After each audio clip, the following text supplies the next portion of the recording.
আমরা একটা বিশেষ ভার্স বা আয়াত নিয়ে কথা বলবো। আমাদের একজন শ্রোতা এটা নিয়ে জানতে চেয়েছেন। ওয়ালাইকুম আসসালাম। আচ্ছা, আয়াতটা হলো সূরা আল বাকারা আয়াত নম্বর 127। তো আমরা চেষ্টা করব এর গভীরে যেতে, এর মানে, প্রেক্ষাপট, শিক্ষা এগুলো একটু বোঝার। আচ্ছা, খুব ভালো একটা আয়াত নির্বাচন করা হয়েছে। তাহলে শুরুতে যদি আপনার কাছ থেকে আয়াতটা তেলাওয়াত শুনি। অবশ্যই। আউযু বিল্লাহি মিনাশ শাইতানির রাজিম, বিসমিল্লাহির রহমানির রহিম।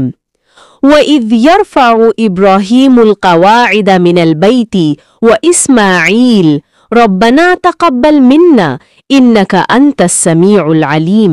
সুবহানাল্লাহ। এর বাংলা অর্থটা তাহলে দাঁড়াচ্ছে, আর স্মরণ করো যখন ইব্রাহিম আর ইসমাইল কাবাঘরের ভিত্তি গাঁথছিলেন। হ্যাঁ, আর তখন তারা দোয়া করছিলেন। হ্যাঁ, তারা দোয়া করছিলেন, হে আমাদের রব, আমাদের এই কাজটুকু কবুল করুন, নিশ্চয়ই আপনি সব শোনেন, সব জানেন। ঠিক, খুব সুন্দর। বেশ গভীর আবেদন কিন্তু। আচ্ছা, এটার প্রেক্ষাপটটা যদি একটু বলেন, মানে ঠিক কোন সময়ে এই ঘটনাটা? হ্যাঁ, প্রেক্ষাপটটা হল হজরত ইব্রাহিম আলাহিসাল্লাম আর তার ছেলে হজরত ইসমাইল আলাহিসাল্লাম তারা আল্লাহর আদেশে পবিত্র কাবা ঘরটা আবার বানাচ্ছিলেন, মানে ভিত্তি স্থাপন করছিলেন। আর এখানে লক্ষ্য করার মতো বিষয় হল তারা দুজনই আল্লাহর নবী, এত সম্মানিত একটা কাজ করছেন। হ্যাঁ, আল্লাহর ঘরের ভিত্তি স্থাপন করছেন। ঠিক, তবু তাদের মনে একটা আকুতি, একটা বিনয় যে আল্লাহ যেন এটা কবুল করেন। এটাই তো, আল্লাহর নবী হয়েও কাজটা কবুল হওয়ার জন্য এতটা চিন্তা, এতটা বিনয়। একদম। আর এখানেই কিন্তু এই আয়াতের মূল শিক্ষাটা লুকিয়ে আছে।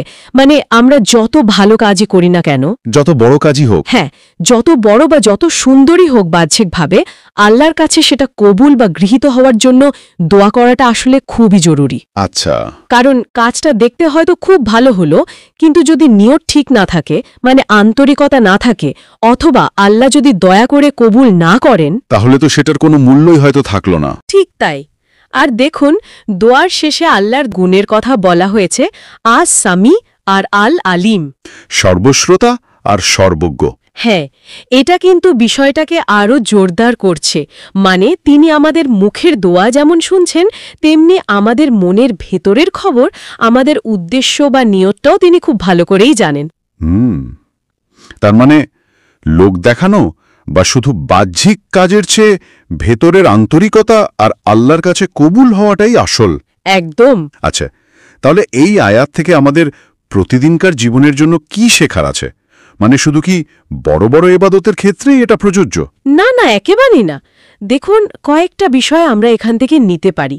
প্রথমত, যে কোনো ভালো কাজ, সেটা ছোট হোক বা বড়, করার পর আল্লাহর কাছে কবুলিয়াতের জন্য দোয়া করা, এটা একটা অভ্যাস হওয়া উচিত। আচ্ছা। দ্বিতীয়ত, কাবা যে আল্লাহর ঘর এবং এটা যে আল্লাহর নির্দেশেই তৈরি, সেটার একটা গুরুত্ব আমরা বুঝতে পারি। তৃতীয়ত, এই শিক্ষাটা যে শুধু কাজ করে গেলাম তা নয়, আল্লাহর কাছে সেটার স্বীকৃতি বা কবুল হওয়াই হলো আসল সাফল্য।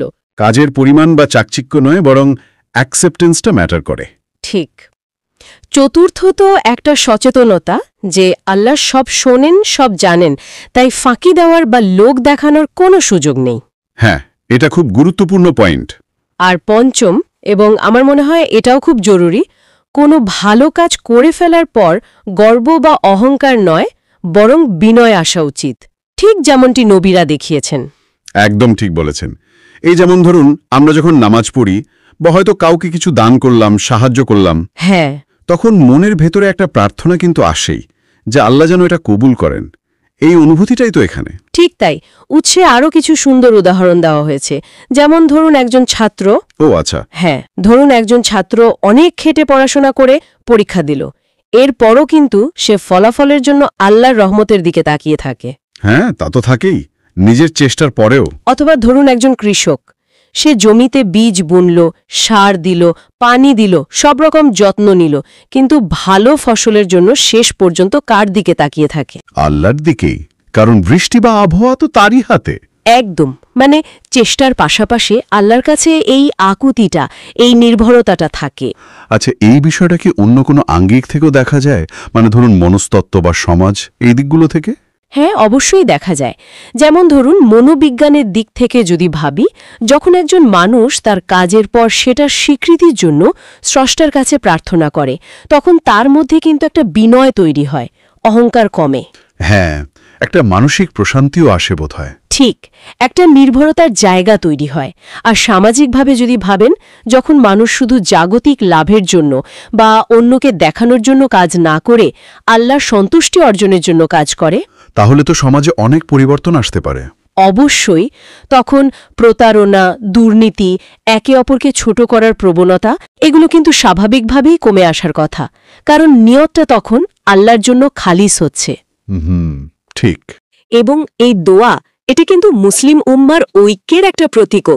সেই হজরত ইব্রাহিম আলাইসাল্লামের সময় থেকে শুরু। হ্যাঁ, সেটাও ঠিক। এমনকি যদি স্থাপত্যবিদ্যার দিক থেকেও একটা উপমা টানি, যেমন একটা মজবুত বিল্ডিংয়ের জন্য একটা শক্ত ভিত্তি দরকার হয়, ফাউন্ডেশনটা স্ট্রং হতে হয়। হ্যাঁ, তেমনি আমাদের যে কোনো ভালো কাজের আসল ভিত্তি বা ফাউন্ডেশন হলো দুটো জিনিস। একটা হলো বিশুদ্ধ নিয়ত, আর দুসরা হলো সেটা আল্লাহর কাছে কবুল হওয়ার জন্যে আকুল প্রার্থনা। বাহ, খুব সুন্দরভাবে বললেন। মানে একটা আয়াত, কিন্তু কতগুলো দিক জড়িয়ে আছে এর সাথে, ব্যক্তিগত, সামাজিক, ঐতিহাসিক, এমনকি স্থাপত্যের উপমা পর্যন্ত।